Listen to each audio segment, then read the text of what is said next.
হাই everyone, আসসালামু আলাইকুম। কি খবৰ আপোনালোকৰ? আশা কৰোঁ ভালে আছে, ময়ো ভালে আছোঁ। আজি মই বনাম মহৰ গোছ।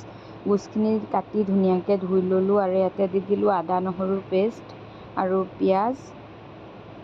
এতিয়া দি দিম সোৱাদ অনুসৰি নিমখ, হালধি গুড়ি, জিৰা গুড়ি আৰু দি দিম জলকীয়া গুড়ি।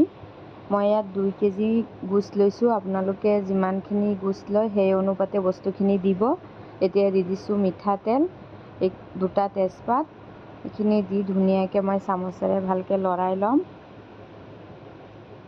আপোনালোকে হাতেৰেও ভালকৈ সানি ল'ব পাৰে। গৰমত হাতেৰে সানিলে জলকীয়া গুড়ি লাগিলে মোৰ হাতখন জ্বলে, সেইকাৰণে মই হাতেৰে কৰা নাই, চামুচেৰে লৰাই লৈছোঁ। এনেকৈ ভালকৈ লৰাই ল'ব যাতে মছলাখিনি গোছখিনিৰ গাত ধুনীয়াকৈ লাগি যায়। এতিয়া মই খোলাকৈ ঢাকনখন লগাই দিম। এয়া চাওক, উতল আহি গৈছে।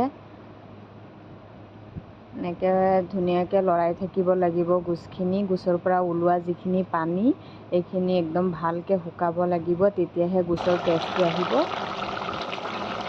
এয়া চাওক, গোছৰ পানীখিনি শুকাই আহি আছে। ধুনীয়াকৈ লৰাই থাকিব লাগিব, নহ'লে মছলাখিনি তলত লাগি যাব। এয়া তেল বিৰিঙি ওলাই আহিছে। এনেকুৱা শুকালেহে পানী দিব লাগিব। মই এতিয়া ইয়াতে দি দিছোঁ অলপ মিট মছলা আৰু দি দিম পানী অলপ, দি পেলাই ধুনীয়াকৈ লৰাই দিম। লৰাই ঢাকনখন লগাই দিব লাগিব। আপোনালোকে যদি মোৰ ভিডিঅ'টো চাই ভাল পায় তেন্তে প্লিজ ছাবস্ক্ৰাইব কৰি দিব আৰু লাইক, কমেণ্ট, শ্বেয়াৰ কৰিব। এতিয়া মই 5-6টামান চিটি আহিলে গেছটো অফ কৰি দিম। ৱাও, কাৰ কাৰ লোভ লাগিছে বাৰু জনাবচোন। খাবলৈ মন গৈছেনে?